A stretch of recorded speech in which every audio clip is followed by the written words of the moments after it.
What's up, everybody? This is Shaheem Reid. Welcome to the Roundup. As always, we're gonna have a lot of fun today. You have all these guitars in the background because my guest is none other than Bobby Ray, B.o.B. He's one of the most eclectic, one of the most successful, one of the most talented MCs in the game today. We're gonna be talking about his career, mainstream versus keeping it real with the underground. We're gonna talk about, of course, his visits with Barack Obama. And the main thing I'm gonna grill him on is why the hell he has never let me play in the band, even though I'm a member.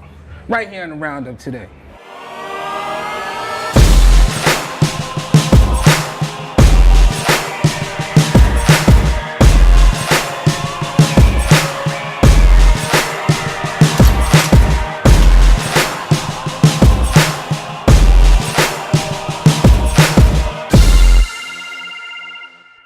We're here in New York City, 30th Street Guitars, and I'm here with a good friend of mine. What's up, sir?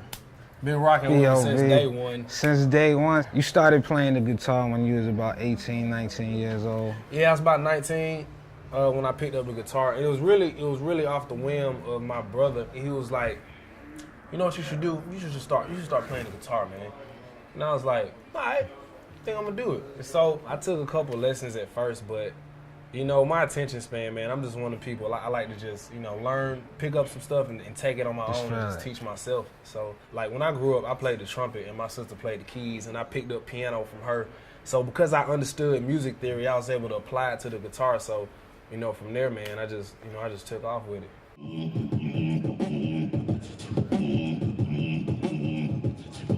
Since we're talking about your days, reflecting on your early days, I believe it's called One Day. That's off your new album, man. Yeah. And you talk about the come up, so to speak. Yeah, man, it is. You know, that's really what my album Underground Luxury is all about. Coming from nothing, you know what I mean, literally, to making it to the top, you know, or you know, the proverbial top. This album, it really speaks to people who are in that situation or who came from that type of situation. On that song, you say if you wanted hot water, you had to microwave it. Yes. Tell me about that, man, coming up in that type of environment. Me and my family, we stayed in an apartment. We got evicted out of the apartment. My dad was a carpenter, and he was building us a house. I know it sounds crazy, like some fairy tale book, but like he was literally building a house, 3-story house, for us to live in. So we had to move into this motherfucker like as before it was a wooden frame. Like literally it was holes in the floor where the steps to the basement was supposed to go. It was a big 12-foot drop. You know, we lived in it. We covered it up with plastic. There were no outside walls. There were no bricks, no siding, nothing. It was just wrapped with black plastic. So if you could literally fall out the house if you, you know what I'm saying? If we wanted hot water, we had to microwave it. If we wanted cold drinks, we had to put it in a cooler. When the sun went down, we had to go to sleep. We had no lights. You know, it's crazy because, like, that's where I come from, and that kind of gave me it gave me the drive that got me to where I'm at. And you wrote yourself a little note for some self-inspiration as well. You know, when I was, this actually started in 7th grade, you know, just the writing thing. I learned how to rap from DMX. You know, when I was in 3rd grade, my brother bought DMX album with a $20 bill we found. And from that point, I would like literally write out DMX's lyrics to see how he wrote. And then from there, I just, you know, crafted my own. And did you have his style? Was you like barking and? Yeah, I was like, "Don't worry, my son, we're not fired that good." Like I had the whole, I was doing skits, just crazy, man. Like I was going to the bathroom with a little tape recorder, record it, play the beat on the speakers and rap to it, and then pause it, and then like try to do some skits. And skits that make no sense. It's like, what can I talk about at 10 years old? Driving down the street in a brand new Honda. Like, I ain't no Honda, ain't the car. The Honda ain't the car to drive. But when I was in 7th grade, you know, I was in the emotional, rebellious, pubescent, adolescent stages. And I kind of picked it back up, but as a form of therapy. You know, I was really just writing just to, you know, I was talking to myself. And it really just kind of morphed into lyrics. And that's really what got me started writing on a consistent basis and carrying notebooks with me. So your brother was one of your biggest supporters and coaches giving you advice. Yeah. Like I heard that he told you to kind of follow the Joe Budden. Yeah, my brother, man, it's crazy because, like, you know, we live in Atlanta, but he kind of leaned more towards New York hip hop. You know what I mean? He was like, you know what I'm saying? You need bars. I mean, he ain't had an accent, but you know what I'm saying? He had that type of style, you know, with the fitted Timbs. He would listen to me rapping, you know, then I'd be done, and I'd be out of breath. What you think about it? And he need to, you know, work on that. You know what I'm saying? Man, I remember one day he came and told me, he was like, you know, I was reading this interview, you know, Joe Budden, man, he said he was writing like 15 pages a day. I was like, what? You gonna write 15 pages? Let me see this. I looked at, read the interview, he was like, yeah, man, I wrote 15 pages a day. You know how hard, not even from a mental standpoint, but you know how hard physically it is to write 15 pages? Just the muscular it's just dexterity it takes to write. Man, it was crazy, man, because, like, my teachers would take my rap books. Like, I remember my biology teacher, my math teacher. I mean, we cool now. I go back to the school kicking with them. But did they give you the books back, or did they try to sell them? No. Oh, they gave them back? Okay, I got a whole drawer full of, man. Some of the most beginner raps in the world now. But, man, I had notebooks, man. They had drawers full of my notebooks. And, man, they take it. I come back the next day with 5 more fresh pages, start writing. They take them. You know, it got to the point I was like, you know what, fuck it, I don't need no notebooks. I'm writing in my head. And that's why I write with my head now. Your need for bars it kind of decreased just for a short time because you joined the group. When I was in, I think it was 10th grade, it was me, my cousin, and my brother. It was 3 of us. And called the Clinic. It was actually, let's say it was the Clinic. It was the Clinic. Okay. And then soon after, you know, my brother became more of a coach. He wasn't in the group, you know, it was more like, you know, on the sideline.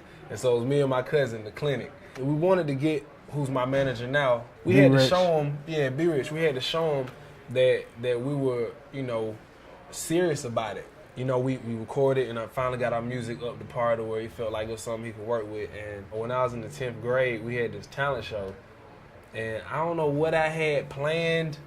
I don't know what we was thinking, but we got, like, you know, we had 2 background dancers. And for some reason, I had a plan to put the stool in the middle of the gymnasium with a bottle of water. And I guess I was going to run out and, I don't know, grab it and shake water. I don't know what I was going to do. But I ran out. The show started. I ran out. I reached for the water bottle. I was so amped, I didn't really grab it. I just slapped it, and it just went sliding across the floor. Simultaneously, as I'm walking up to the, you know, to the center, one of the background dancers does a show. She's late. She comes running down the sideline and steps on my mic cable, pulls the mic cable out. Oh, Lord. The audio already sounds bad. And my cousin, he's trying to save it. He's like, hey, A-Town. He just starts saying A-Town.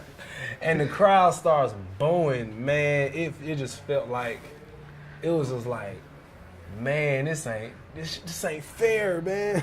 My partner, Playboy Trey, told me at that point, he was like, man, it'll never get worse than this. This will be the lowest point you ever experienced. It'll only go up from here. And actually, I got a chance to come back in 2008 when I had Haters Popping. I performed it at the school and cranked the whole school up, man. So it was like a, you know what I'm saying, a moment in history for me.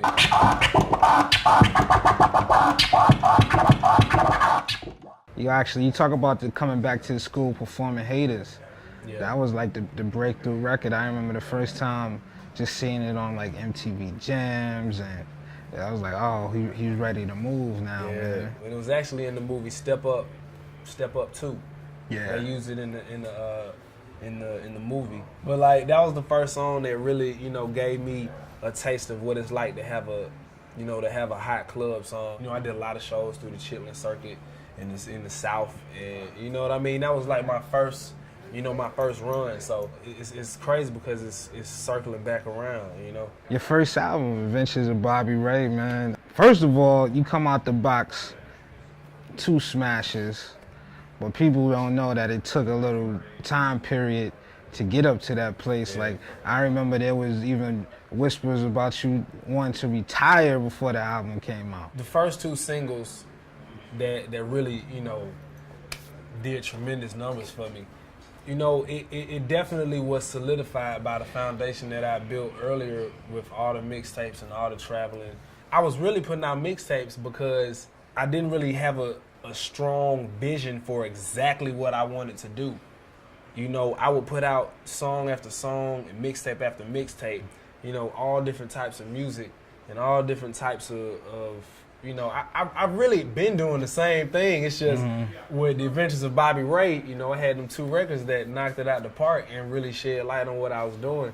So, you know, all the years prior to that, man, it got challenging to the point to where, you know, I was like, you know, kind of second guessing, like, dang, man, am I like, dang, do I suck or something? Like, am I not, is this not good enough? I've been doing it for a minute, you know. So, you know, it gets to that point, but you know, sure enough, man, like when times get rough, it's usually a sign that something good is about to happen. Okay.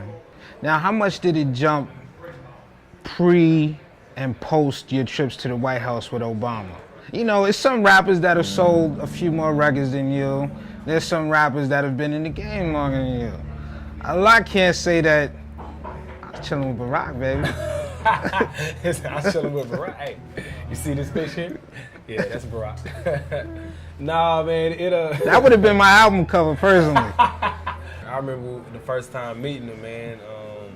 What do you say? You see it the first time meeting him. People haven't even met him once. He said the first. That was a light stunt. And you know, I met him, man, and dapped him up, man. He looked down on my shoes, like, man, you got some nice kicks on, man. I was like, man, you got swag, man. Likewise, man. And you know, we just kicked it off, took some pics, man. It was dope, man. And then he invited me back again in LA. That's amazing, man. What'd your family say when you told them you was going to meet Barack? For them to, you know, have a black president and for me to be able to meet him and perform, you know, for them it's surreal. You know what I mean? I gave them the biggest picture. You know, when I got the frames back and all that, I gave them the majority of them and the biggest ones. You know, because I feel like it would mean more for them seeing their son standing next to the black president. I remember not too long ago, I actually had the pleasure of coming to your house in the basement while you was rocking with your band, man, rehearsing for your first tour. I actually joined the band that night. You never told me when the next rehearsal was or when the tour started. You know, we had an opening for the cowbell position, so you know we need some more cowbell now. Nah, man, but that was crazy though, man, because that was the first time the second time I did South by Southwest, and I was preparing to, like, you know, for the first time come out with a band, so. You know, that was a whole transformational period for me. Is it a little bit of nervousness showing people that other side? Because people might be like, well, wait, this is not the B.o.B. I know. What's going on here? Like you said, you can't front to get there, but then you can't let where you're at hold you back from who you are, man. I'm one of them people, I like to shock people too. You know, I like when I have something and I'm like, oh man, this is me, and they're gonna be like, what? You know, I'm about presentation. You know, artistry is a lot heavily about you not knowing what's gonna happen, and then it being revealed to you. And in that moment where people aren't thinking and they're just experiencing what you're presenting to them, that's that true reaction. You know what I mean?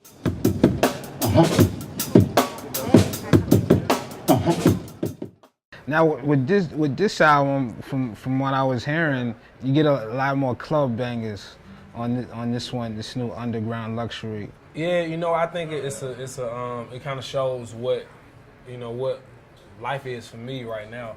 You know, as a 24-year-old musician trying to make it in America. Nah, but halfway decent, kid.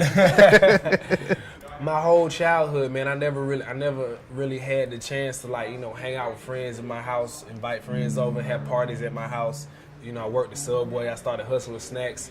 Like, my whole life has been, you know, work, man, work. And now I'm 24, man, I'm having fun, a good time, man. So, you know, Underground Luxury is all about that. I will say on this album, I think I might have heard the word pussy more times than the previous 2 albums and all the mixtapes combined.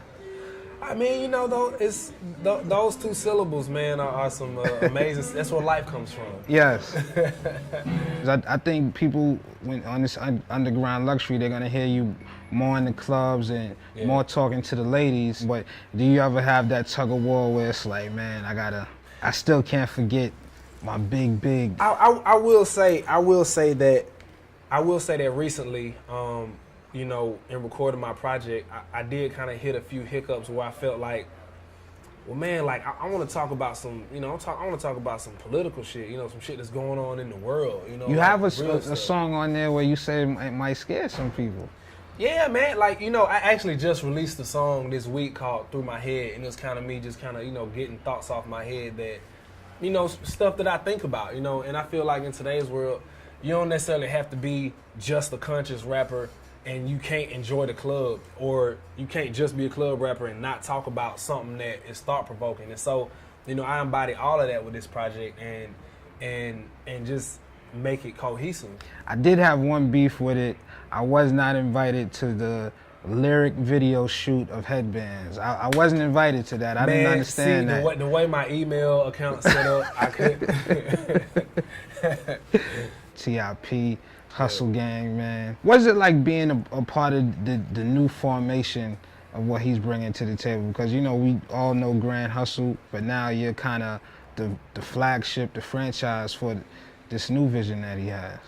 You know, it's really like, you know, the better we do, the better any of us do, it makes us all, you know, want to do better. And, you know, Dro back on it, man. Like he got a fire in him, man, and like he's rapping the best I've ever seen him rap. And you know, we all got this sense of, you know, something to prove. You know, they thought this was over, man. They thought this was the end of the line, man. But like, hell no, this is just the next chapter. So, you know, like it's a whole movement, man. And like we feel even more proud to know that we've been here since day one. Like this ain't nothing that, you know, has just been co-signed and we just joining on the movement. You know what I mean? Like we've been here and like we've been through the highs and the lows and the highs and the lows again. So, you know, like for us, man, this is, you know, we just getting warmed up.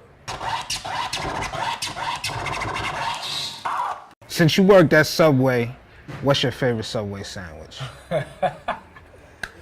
My sandwich of choice was turkey, jalapeno on the Italian bread, jalapeno peppers, lettuce, Parmesan, salt, pepper, oregano, vinegar oil, close it up, slice in half. Then I get the white macadamia chocolate chip cookies, and I get the baked the baked Lay's and a bottle of water, and I'm good. I remember the whole thing. That's crazy. Even if your mom walked into this interview right now, what's the most embarrassing story she can tell about a young B.o.B? I'm gonna be real. Be honest here, people. Got to. You know, when you're a 14-year-old kid and your parents ain't home. You know, when I was 14, I was a virgin. You know what I'm saying? So, you know what we do? You know, pubescent adolescent kid. But I left my blinds open. And my bedroom was the bedroom facing the neighborhood. Oh, man. My parents pulled up. And next thing I know, they run upstairs, beat on the, close these blinds in here. That's the most embarrassing thing that has happened to me. So they got the full scope. The full spectrum. When's the last time it got tough for you and you said, let me just get away from this craziness? Last year, I was in like Denver. I went out into the mountains where the hot springs are and just kick back, man. You know what I'm saying? Get away. Mind. Get away. Tranquility. 5 things B.o.B could stand for. And I remember you told me years ago, you had about 50 of things B.o.B stood for. Well, first thing, business over bullshit. That always sticks out. Bring one blunt because I'm not going to provide your swishers all night. Big old booties. Now look, girls, A big booty is one thing, a nice booty is another thing. You don't have to have an enormous ass to have a nice booty. I just want to clarify that. There's never been one better. And finally, if you're in a heated situation, back off, bitch. B.o.B. There we go. So look, we're gonna let you hit one of these guitars, or you might even want to purchase. Man, see, y'all get me to playing these guitars, man. I'm gonna have to purchase one of these things. Or maybe we'll come back right before the album come out, man. And until next time, it's the Roundup. Shaheem Reid, B.o.B. We out here.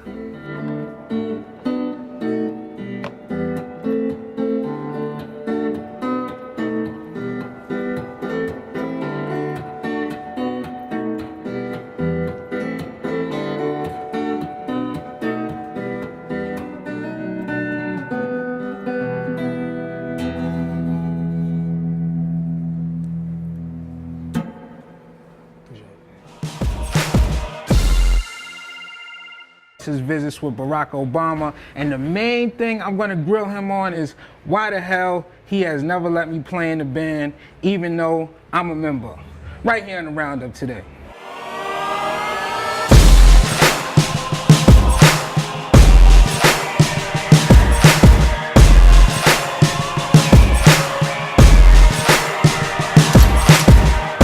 I was able to apply it to the guitar, so from there, man, I just took off with it.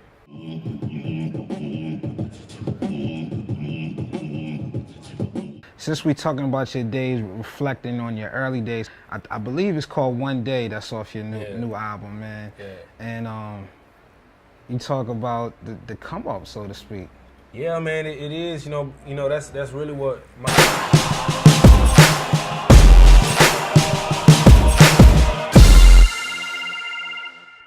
We're here in New York City, 30th Street Guitars, and I'm here with a good friend of mine. What's up, sir? Been rocking with him since day one. Since day one. You started playing the guitar when you was about 18, 19 years old. Yeah, I was about 19 when I picked up the guitar. It was really off the whim. What's up, everybody? This is Shaheem Reid. Welcome to the Roundup. As always, we're gonna have a lot of fun today. You have all these guitars in the background because my guest is none other than Bobby Ray, B.o.B. He's one of the most eclectic, one of the most successful, one of the most talented MCs in the game today. We're gonna be talking about his career, mainstream versus keeping it real with the underground. We're gonna talk about, of course, my brother. He was like, you know what you should do? You should start playing the guitar, man. And I was like, all right, I think I'm gonna do it. And so I took a couple lessons at first, but my attention span, man, I'm just one of the people. I like to just, learn, pick up some stuff and take it on my own and just teach myself. So like when I grew up, I played the trumpet and my sister played the keys and I picked up piano from her. So because I understood music theory,